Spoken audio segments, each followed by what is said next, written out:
এই যে এখানে দেখেন ধান ক্ষেত গতকাল এবং পরশু ভারী বর্ষণের কারণে এখানে কৃষকেরা ধানের চারা রোপণ করেছিলেন, আশায় বুক বেঁধেছিলেন যে কাঙ্ক্ষিত উৎপাদন হবে, কিন্তু প্রাকৃতিক বিপর্যয় গত 2 দিনে ভারী বৃষ্টির কারণে এখানে অনেক পানি জমে যায়, 4-5 ফুট পানি জমে যায়। বিদায় ধানের যে চারা রোপণ করেছিল সেগুলো অনেক ক্ষতিগ্রস্ত হয়।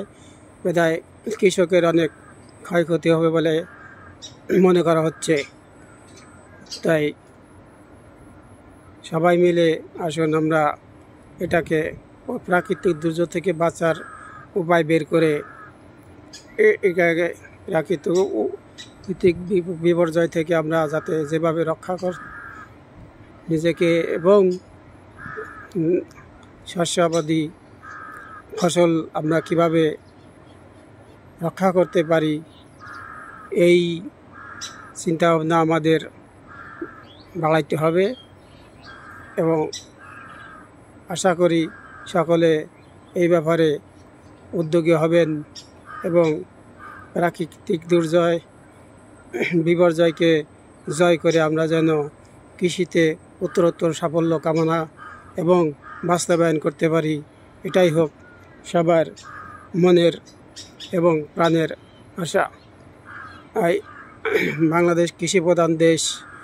এই দেশের প্রধান এবং সবচেয়ে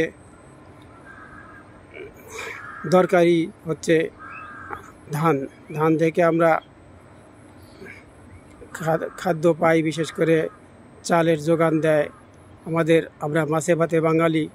তাই বাংলাদেশের ধান যত উৎপাদন বেশি হবে তত কৃষক লাভবান হবে এবং আমরা খাদ্য সংকট থেকে মুক্তি পাবো ইনশাল্লাহ। এই আশাবাদ ব্যক্ত করে আমি সকলের উত্তরোত্তর এবং ফসলের উত্তরোত্তর বাংলাদেশের উত্তর সমৃদ্ধি কামনা করে এখানেই আমি শেষ করছি। আল্লাহ হাফেজ। বাংলাদেশ জিন্দাবাদ।